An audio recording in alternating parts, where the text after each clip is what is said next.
बहुत बहुत धन्यवाद साथियों। देरी से आने के लिए, विलंब के लिए माफी चाहते हैं। सबसे पहले तो जो पिछले 3-4 प्रेस वार्ताओं में हम लोगों ने बात कही है, उसके बाद कुछ साथियों ने ये सवाल उठाया, बीजेपी के कुछ छोटे भैया लोगों ने प्रेस वार्ता की कि प्रशांत किशोर के पास पैसा कहां से आता है। प्रशांत किशोर ने पटना में जमीन खरीदी है, इनके पास सेल कंपनी है। और आप लोग भी ये सवाल कभी कभी पूछते रहे हैं कि जनसुराज के पास पैसा कहां से आता है। तो मैं आज किसी दूसरे पर बात करूं उससे पहले जरूरी हो गया है कि आप ये जानिए कि प्रशांत किशोर के पास पैसा कहां से आता है, उस पैसे को देने वाले लोग कौन है, उसका स्रोत क्या है, और उसको खर्च कैसे किया जाता है। क्योंकि सावन के अंधे को सब हरियाली दिखती है, बिहार के चोर नेताओं को सब चोर ही दिखता है। तो मैं आज कोई भी खुलासा करने से पहले अपने लिए, अपने जनसुराज में जुड़े हुए साथियों के लिए और बिहार की जनता के लिए बात बताना चाहता हूं कि अभी आपको आंकड़े जारी कर रहा हूं, उसको नोट कीजिए ताकि बिहार की एक एक जनता जाने कि जनसुराज का पैसा कहां से आया है, किस माध्यम से आया है और वो कहां खर्च हो रहा है। मैं ऐसा इसलिए कह रहा हूं कि कोई कल उंगली न उठाए कि प्रशांत किशोर भी दूसरे पर इल्जाम लगा रहे हैं, दूसरे लोग भी प्रशांत किशोर पर इल्जाम लगा रहे हैं। तो हमारी ये नैतिक जिम्मेवारी है कि मैं आपको स्पष्टता से वो फिगर बताऊं। अभी तक मैं आप में से कई लोगों को याद है, मैं ये कहता हूं कि पैसा सरस्वती से आता है, उन लोगों के माध्यम से आता है जिनको हमने मदद की, वो लोग पैसा देते हैं। क्योंकि बिहार में नई व्यवस्था बनाने के लिए किसी बालू माफिया, शराब माफिया, भ्रष्ट लोगों की मदद न लेनी पड़े, गरीब से गरीब व्यक्ति को भी अगर बिहार सुधारने के लिए जज्बा है, ताकत है, उसको चुनाव लड़ाया जा सके, इसके लिए जनसुराज के पास साधन होना चाहिए। उसके लिए हम लोगों ने लोगों से पैसा मांगना शुरू किया है, लेकिन हमने ये तय किया जब ये अभियान शुरू किया कि बिहार के लोग पैसा दें या न दें, मैं अपने जीवन का जो कुछ भी है सब कुछ लगाऊंगा बिहार की इस व्यवस्था को सुधारने के लिए। और ये सिर्फ शब्द नहीं है जो मैं कर रहा हूं, ये आप देख रहे हैं। मैंने सिर्फ इसलिए नहीं आंकड़े अभी तक जारी किए थे कि सनातन धर्म में, हम लोग के धर्म में कहा जाता है कि दान करने वाले पैसे की चर्चा नहीं करनी चाहिए। लेकिन यहाँ के छुटभैये नेता, इन्होंने जब बात उठाई है तो मैं आंकड़ा जारी कर रहा हूं, आप लोग नोट कर लीजिए। पिछले 3 वर्ष में प्रशांत किशोर को पैसा कहां से आया है। हमको पैसा 2 जगह से मिलता है। एक जिसको हम लोग सलाह देते हैं, जिसको आप राजनीतिक कंसल्टिंग कह लीजिए, या जो भी आदमी हमसे सलाह मांगता है। हमने जीवन में कभी किसी से फीस नहीं लिया, लेकिन जब बिहार का अभियान शुरू किए तो ये तय किया अब हम फीस लेंगे क्योंकि हमको समाज के लिए पैसा चाहिए। तो 2021-22 से जिसने भी प्रशांत किशोर से मदद ली है, जिसने भी हमसे सलाह लिया है, वो चाहे कंपनी हो या पॉलिटिकल पार्टी, पहली बार अपने जीवन में मैंने ये भी किया है कि अगर कंपनी को भी, किसी बड़े बिजनेस हाउस को भी मेरे से सलाह चाहिए, उसका मैं फीस लेता हूं। और टोटल जो फीस लिया गया पिछले 3 वर्ष में मेरे व्यक्तिगत अकाउंट में या मेरे से जुड़े हुए संस्थाओं में 241 करोड़। बिहार के लोग सुन लो, कर तुम चोरी करते हो, प्रशांत किशोर ने 241 करोड़ रुपया फीस के तौर पर मैंने पिछले 3 साल में जमा किया है। इस पर 30 करोड़ 95 लाख 68,764 रुपया जीएसटी पे किया गया है। ध्यान रखिए कि जो पैसा हम लोग सलाह देते हैं उस पर जो फीस मिलती है उस पर 18% भारत सरकार को जीएसटी देते हैं। तो 241 करोड़ रुपया हमने फीस के तौर पर लिया 3 वर्ष में, और उस पर 30 करोड़ 95 लाख रुपया हमने जीएसटी भरा। उसके बाद 20 करोड़ रुपया इनकम टैक्स दिया है। 20 करोड़ रुपया टैक्स दिया है, इनकम टैक्स, और 98 करोड़ 75 लाख रुपया डोनेट किया है जन स्वराज पार्टी को अपने व्यक्तिगत अकाउंट से। हमको कहता है पैसा कहां से लाते हैं, हम लोग चोर नहीं है। 98 करोड़ रुपया अपना व्यक्तिगत पैसा मैंने जो बच गया खर्च के बाद ये तय किया है कि जीवन में जो भी पैसा कमाएंगे इस 10 साल में ये सब बिहार की व्यवस्था को सुधारने के लिए लगाएंगे। तो 241 करोड़ रुपया में फिर से नोट कर लो भाई, आगे सवाल जो पूछ रहे हैं, 30 करोड़ 95 लाख 68,764 रुपया जीएसटी दिया, 198 करोड़ रुपया पार्टी को डोनेट किया, बाकी पैसा खर्च के बाद जो बचा उस पर 20 करोड़ रुपया इनकम टैक्स भरा। ये प्रशांत किशोर की इंटीग्रिटी है। पैसा किसने दिया? जिसको हमने सलाह दिया है। जिसको सलाह दिया तो स्रोत भी बता रहे हैं पैसा क्यों मिला। जिसको सलाह देते हैं उससे पैसा लेते हैं। गांव-गांव में कहा है सैकड़ों करोड़ रुपया लेते हैं, लेकिन चोरी नहीं करते हैं, सरस्वती का खाते। सलाह देते हैं, जो पैसा मिला चेक से मिला उस पर 18% जीएसटी भरा, जो पैसा जन स्वराज की व्यवस्था को चलाने में खर्च हुआ उस खर्च के बाद जो बच गया वो भी 98 करोड़ रुपया पार्टी को डोनेट कर दिया चेक से, 98 करोड़ 75 लाख रुपया इनकम टैक्स भरा, 30 करोड़ रुपया। और आगे से ये जितने आप लोग पत्रकार हैं, मेरा आपसे आग्रह है, हमको नेता मत कहिए। हम मंच पर जो कहते हैं वो करते हैं, हम नेता नहीं हैं। बिहार से पैसा कमाने नहीं आए हैं, अपना खून पसीना का कमाई का पैसा लगा रहे हैं। इसलिए लगा रहे हैं कि बिहार में गरीब से गरीब आदमी भी अगर सुधार के लिए कुछ करना चाहता है तो उसको पैसे के वजह से पीछे ना हटना पड़े। और आपके सामने बिहार के लोगों को बता रहे हैं, अगले 10 बरस तक जब तक बिहार की व्यवस्था नहीं सुधरेगी, अपना शरीर बेच के भी पैसा लाना होगा तो भी पैसा लाएंगे, लेकिन बिहार में चोरी की राजनीति को खत्म करके ही दम लेंगे। ये आप ध्यान रखिए। और किसी भी अपने हमारे जो जन स्वराज के साथी हैं उनको डरने की जरूरत नहीं है। 1-1 रुपया प्रशांत किशोर का अकाउंटेड है। केंद्र सरकार को जीएसटी भरा है, इनकम टैक्स भरा है, और जब आप इनकम टैक्स भरते हैं तो ये भी पूछा जाता है कि पैसा आया कहां से। किसी ने कहा अभी एक प्रेस कॉन्फ्रेंस में, एक मैं खाली आपको उदाहरण देता हूं, नवयुगा कंस्ट्रक्शन के नाम पर किसी ने कहा पैसा दिया है। बिल्कुल दिया है, 11 करोड़ रुपया लिए है।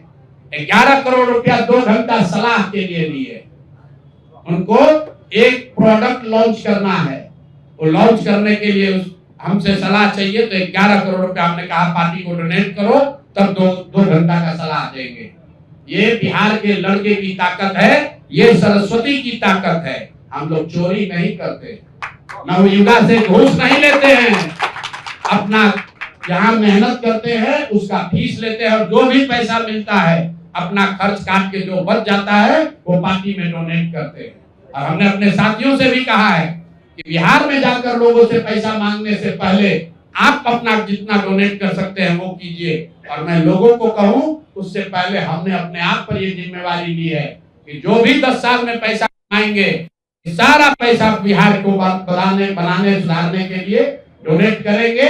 और ये 98 करोड़ रुपया इस साल में डोनेट किया है मैंने, 98 करोड़ 50 लाख रुपया हमारे अकाउंट से सीधे जन स्वराज को मैंने डोनेट किया है। जिसको देखना है देख लीजिए। और फिर से दावा कर रहे हैं अगर इसमें कोई कमी गलती है पैसा का निकल जाए तो केंद्र सरकार जांच करा ले, ईडी सीबीआई इनकम टैक्स लगा ले, 1 पैसे का ऊपर नीचे होगा नहीं। और ये बात अब यहाँ से खत्म होनी चाहिए। मेरे लिए अपमान की बात है कि आप कहते हैं कि अशोक चौधरी भी चोरी किया है, प्रशांत किशोर भी चोरी किया। हम इन लोगों के पंक्ति में खड़ा होने वाले लोग नहीं हैं। मरना पसंद है लेकिन इन चोर नेताओं के साथ बराबरी पर खड़ा नहीं हो सकते हैं। हम लोग चोरी नहीं करते हैं। और अब मैं आपसे सवाल पूछ रहा हूं, अब आज जिस काम के लिए आप जुड़े हैं, पहला इल्जाम सीधा और सीधा वैभव विकास ट्रस्ट पर, न्यास पर है। मुन्ना जी ने पेपर जारी किया है। न्यास के जो मुख्य पदाधिकारी हैं जियालाल आर्य जी, मैं आज भी समझता हूं आप बहुत ईमानदार व्यक्ति हैं। आप बताइए कि पिछले 1 साल में जब से अशोक चौधरी की बेटी की सगाई आपकी अनीता कुणाल के लड़के से हुई है, उसके बाद से 100 करोड़ से ज्यादा की संपत्ति पटना में न्यास के द्वारा खरीदी गई है। जियालाल आर्य जी, अगर जैसे मैंने बताया है अभी प्रेस के सामने, आप प्रेस के सामने आइए और बताइए, न्यास का अकाउंट जारी करिए कि कहां से ये पैसा आपके पास आया, कहां से ये 100 करोड़ रुपए न्यास के पास आए। जब से न्यास बना है उसमें 10 करोड़ का भी संपत्ति नहीं खरीदा गया। पिछले 1 साल में 100 करोड़ का ज्यादा से ज्यादा का संपत्ति कैसे खरीदा गया है। आप व्यक्तिगत तौर पर ईमानदार हैं तो नीतीश कुमार भी ईमानदार है, मनमोहन सिंह भी ईमानदार थे, लेकिन जिस न्यास के आप मुखिया हैं, ये कहने से बात नहीं बनेगी कि हमको जानकारी नहीं है। मैं अभी आपके सामने चुनौती दे रहा हूं, वैभव विकास ट्रस्ट से न्यास से लोग आकर ये बताएं कि पिछले 1-1.5 साल में 100 करोड़ से ज्यादा की संपत्ति पटना में उस न्यास के माध्यम से कैसे खरीदी गई है। उसमें मुख्य सचिव, यहाँ बिहार के मुख्य सचिव जो हैं, उनके परिवार की महिला हैं, तो अभी इनकी जिम्मेवारी है। मुख्य सचिव यहाँ पर प्रत्यय अमृत हैं, इनकी सास है मुन्ना जी, इनकी सास है, प्रत्यय अमृत की सास है, इनकी सासू माँ है, और जियालाल आर्य जी और अनीता कुणाल, ये तीनों लोग बताए। इन्होंने कहा किशोर कुणाल जी का नाम बहुत बड़ा है, तो किशोर कुणाल जी के नाम पर ही कम से कम उनके नाम को दागदार मत कीजिए। समाज ने उनके नाम की बड़ी प्रतिष्ठा है। तो आप प्रेस को बुलाइए और क्लियर कीजिए कि आपके न्यास से, मैं 3 लोगों का नाम ले रहा हूं, जियालाल आर्य जो बहुत सम्मानित व्यक्ति हैं, ईमानदार व्यक्ति हैं, उनकी ऐसी छवि है। दूसरा अनीता कुणाल जी जो किशोर कुणाल जी की पत्नी है, और तीसरा यहाँ के मुख्य सचिव की सासू माँ। ये तीनों लोग बताएं कि न्यास में 100 करोड़ से ज्यादा की संपत्ति खरीदने का पैसा कहां से आया है। दूसरी बात, अशोक चौधरी के नाम पर जो संपत्ति की बात कही गई है, हम लोग उस बात पर कायम हैं। 200 करोड़ की संपत्ति इन्होंने अर्जित की है। इन्होंने कैमरे पर आप लोगों को कहा कि 1 कट्ठा भी जमीन हो जाएगा तो मैं जनसुराज की गुलामी करूंगा। मेरे भाई मुन्ना जी ने अभी पूरा डॉक्यूमेंट जारी किया है। अगर या तो उसको आप रिबटल कीजिए कि ये आपका जमीन नहीं है, और अगर जमीन है तो जनसुराज की गुलामी मत कीजिए, बिहार के लोगों की गुलामी के लिए तैयार होइए, इस्तीफा दीजिए। नहीं इस्तीफा दीजिएगा तो आपका घेराव होगा, आपका राजनीति आपका नहीं करने देंगे। हम लोग राज्यपाल, मुख्यमंत्री नहीं सुन रहे हैं, हम लोग राज्यपाल महोदय के पास जाएंगे, कोर्ट में जाएंगे, इनके खिलाफ कार्रवाई होनी चाहिए। और 100 करोड़ का मानहानि का नोटिस भेजे थे, आज डर के मारे शायद कहे हैं कि अब आगे ये हम कानूनी कार्रवाई नहीं करेंगे। तो 5 दिन के अंदर अंदर आधिकारिक तौर पर लीगल नोटिस वापस ले, और नहीं लेंगे तो इन पर 500 करोड़ का और घोषणा करेंगे। नोट कर लो भाई, 200 करोड़ पर घबराए हुए है ना, ये 500 करोड़ का और अवैध संपत्ति जो खरीदा है अशोक चौधरी ने अलग अलग नाम से, 7 दिन का समय दे रहे हैं। 7 दिन के अंदर अंदर अगर अब इस बात के लिए माफी नहीं मांगे कि प्रशांत किशोर पर झूठा मानहानि का मुकदमा करने का केस तो नहीं किया है, नोटिस भेजे हैं, तो अगर 7 दिन के अंदर अंदर लीगली कैमरे के सामने आकर ये नोटिस वापस नहीं लिए तो इन पर 500 करोड़ का और जो अवैध संपत्ति ये कब्जा किए हैं, खरीदे हैं, उसकी सारी सूची आपके सामने जारी करेंगे। एकदम इनको चुनौती दे रहे हैं भाई। 200 पर दिए हैं, 200 किए थे, 500 करोड़ का इनका पेपर तैयार है। पिछले 8 महीनों में इन्होंने 20,000 करोड़ से ज्यादा का कॉन्ट्रैक्ट दिया है। 20,000 से ज्यादा का कॉन्ट्रैक्ट भाई साहब ने दिया है, और हर कॉन्ट्रैक्ट में 5% पैसा कमीशन के तौर पर लिया गया है। अभी इतना ही बोल रहे हैं, अगले प्रेस कॉन्फ्रेंस तक अगर इन्होंने अपनी गलती नहीं मानी तो जिन लोगों के जरिए ये 5% पैसा वसूला गया है, वो लोग को प्रेस के सामने बैठाकर आपसे परिचय कराएंगे कि कौन लोगों ने ये 5% की रेट से पैसा वसूला है। और दूसरी बात, ये जो पैसा रिलीज हो रहा है 0.5% हर रिलीज में पैसा काटा जा रहा है। अभी जो 2 घटना आपने सुनी होगी नोट जलाने की, 2 इंजीनियर्स के घर पे जो नोट के गड्ढे पकड़े गए हैं, वो वही पैसा है जो पैसा ये लोग कॉन्ट्रैक्टर को दिए। कॉन्ट्रैक्ट देने के लिए 5% लिया, उसके बाद जब जब पैसा रिलीज होता है तो 0.5% इनका उसमें शेयर बनता है। वही पैसा ये इंजीनियर कलेक्ट करके वापस ला रहे थे पटना जमा कराने, जो एक आदमी उसमें पकड़ा गया, एक आदमी जेल में भी है और रात भर नोट का गड्ढी जलाया गया है। अब अशोक चौधरी इस पर बयान दें कि ये उनकी वो इसमें संलिप्त हैं कि नहीं है। नहीं है तो आपके सामने अगले प्रेस कॉन्फ्रेंस में उन लोगों को खड़ा करेंगे जो इनके बिहार में ये पैसा की वसूली कर रहे हैं और इनको उसका जवाब देना पड़ेगा। अशोक चौधरी बंद। अब आ जाइए आज की सबसे बड़ी जो जिस चीज के लिए आपको बुलाए हैं, बिहार के उप मुख्यमंत्री सम्राट चौधरी, इन पर मेरा सीधा आपके माध्यम से सरकार को, बिहार के गवर्नर से, बिहार सरकार से, केंद्र सरकार से मेरा अनुरोध है कि इनको हत्या के आरोप में, ये हत्या के अभियुक्त हैं, इनको तुरंत पद से बर्खास्त करके गिरफ्तार किया जाए। क्यों किया जाए ये समझिए। तारापुर में 1995 में 7 लोगों की जो हत्या हुई और 7 मारे जाने वाले लोग कुशवाहा समाज के लोग थे। ये बिहार में जाति की राजनीति करने वालों के लिए सबक होना चाहिए। सम्राट चौधरी कहते हैं मैं कुशवाहा हूं। 7 लोगों की जिनकी हत्या के ये अभियुक्त हैं, आरोप नहीं है, मैं शब्द बहुत सही समझ के बोल रहा हूं। 7 लोगों की हत्या के अभियुक्त राकेश कुमार उर्फ सम्राट कुमार मौर्य उर्फ Samrat Choudhary, Tarapur case number 44/1995, note कर लीजिए। 44/1995 में 7 लोगों की हत्या हुई, उसमें ये अभियुक्त हुए। और जो केस है चीफ जुडिशियल मजिस्ट्रेट को 24/4/1995 को इन लोगों ने डॉक्यूमेंट सबमिट किया।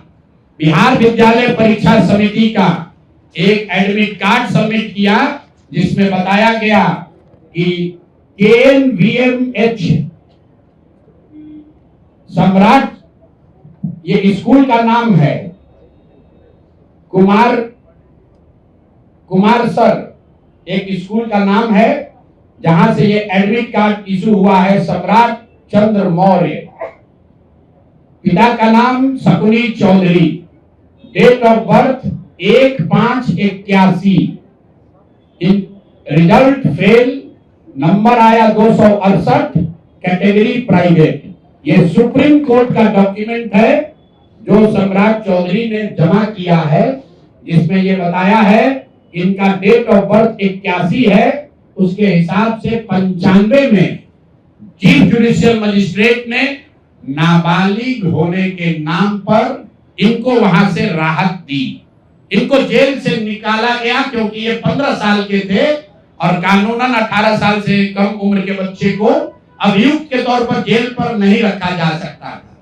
अब ये बात तो पब्लिक की जानकारी में है। अब मैं क्यों कह रहा हूं कि इनको आज अरेस्ट करना चाहिए, क्योंकि 2020 का जो सम्राट चौधरी ने अपना इलेक्शन एफिडेविट दिया है, इसमें अपना उम्र इन्होंने बताया है 51 साल। ये सम्राट चौधरी का इलेक्शन एफिडेविट है। इन्होंने अपना उम्र बताया 2020 में 51 साल। इसका मतलब है कि 2020 माइनस 26, तो 1995 में इनका उम्र था 25 साल, 26 साल। तो 26 साल के उम्र के आदमी को कोर्ट ने गलती से गलत सर्टिफिकेट के आधार पर नाबालिग होने के नाम पर अभियुक्त होने के बावजूद, ध्यान दीजिए, अभियुक्त होने के बावजूद इनको जेल से बरी कर दिया गया था। ये 15 साल के हैं, जबकि इनका अपना डॉक्यूमेंट बता रहा है कि उस समय 26 साल के थे। तो 26 साल के उम्र के आदमी पर अगर 6 लोगों की हत्या का आरोप है तो जब तक कोर्ट से वो फ्री नहीं होते हैं तब तक उनको जेल में होना चाहिए। और ये आदमी यहाँ का उप मुख्यमंत्री बनकर बैठा हुआ है। तो मैं यहाँ के मुख्यमंत्री से और बिहार के माननीय राज्यपाल से ये अनुरोध कर रहा हूं कि हत्या का आरोपी, हत्या का अभियुक्त सम्राट राकेश कुमार उर्फ सम्राट चौधरी उर्फ सम्राट कुमार मौर्य आज संवैधानिक पद पर बैठे हुए हैं। ये देश के संविधान का, देश के विधि विधान का इससे बड़ा अपमान नहीं हो सकता है कि जिस व्यक्ति को जेल में होना चाहिए वो आदमी। तो मुख्यमंत्री कार्रवाई करें, नहीं करेंगे तो कल परसों में हम लोग राज्यपाल के पास डेलीगेशन लेकर जाएंगे, सिर्फ बर्खास्तगी के लिए नहीं, सम्राट चौधरी के गिरफ्तारी के लिए। पूरा समझिए, मैं कैमरे पर कह रहा हूं, सम्राट चौधरी हत्या के अभियुक्त है, जेल से फर्जी डॉक्यूमेंट निकाल कर बाहर निकले हैं। या तो इनको बर्खास्त करके गिरफ्तार करिए और नहीं तो देश में जितने लोग हत्या किए हैं उनको भी जेल से छोड़ दीजिए। ये हालात है, ये डॉक्यूमेंट है आपके सामने। ये सम्राट चौधरी का इलेक्शन एफिडेविट है जिसमें 2020 में उन्होंने अपने आप को 51 साल का बताया है। उसके मुताबिक 1995 में वो 26 साल के थे और कोर्ट में इस आधार पर इनको बरी किया गया है कि ये 15 साल के बालक हैं। तो ये बता दें कि ये हत्या के आरोपी हैं। इन्होंने जो सर्टिफिकेट दिया है वो ठीक है कि नहीं है। बाकी ये भाई साहब जो घोटाला किए हैं अपने डिग्री उग्री में, तो बहुत छोटी बात है। आज की प्रेस कॉन्फ्रेंस सीधी हम लोग मांग कर रहे हैं, सम्राट चौधरी को हत्या के अभियुक्त हैं, 6 हत्या के अभियुक्त हैं, उनको गिरफ्तार कीजिए और नहीं तो बिहार में जितने लोग पर अभियुक्त जिनको बनाया गया उनको सबको छोड़िए। इस देश में अलग अलग कानून नहीं हो सकता है। और ये गृह मंत्री के साथ घूम रहे हैं।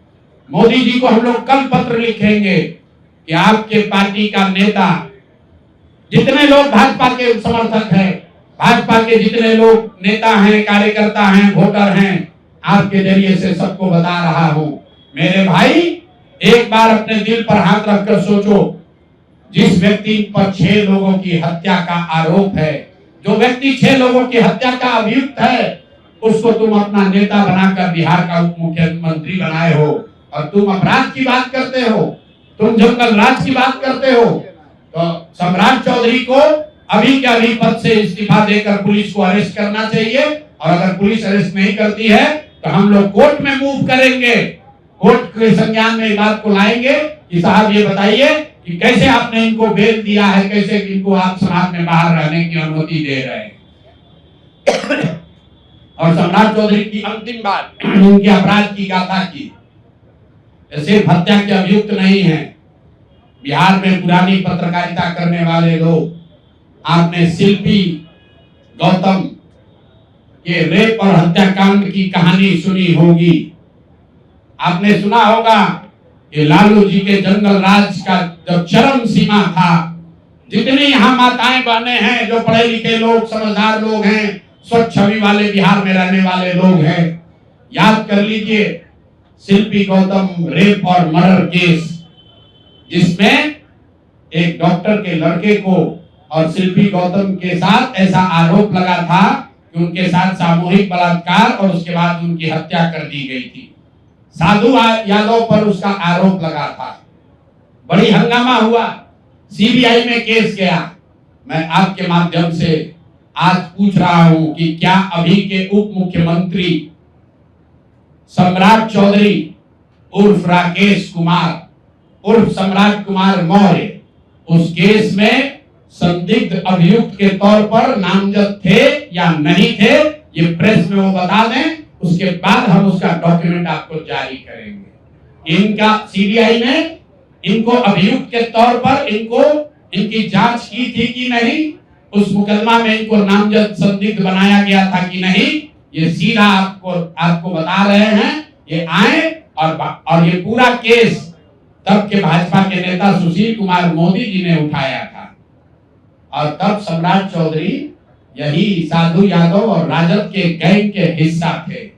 और अब वो बता दे, हम इतना ही बोल रहे हैं, अभी से भी गांधी जी ने कहा है गलती हो गई तो आकर माफी मांग लो, आकर बताइए कि उस केस में आप अभियुक्त के तौर पर आपको सीबीआई ने आपकी जांच की थी कि नहीं की थी, आपके सैंपल टेस्ट लिए गए थे कि नहीं लिए गए थे, आपके उस घटना में क्या संलिप्तता है नहीं है ये बताइए।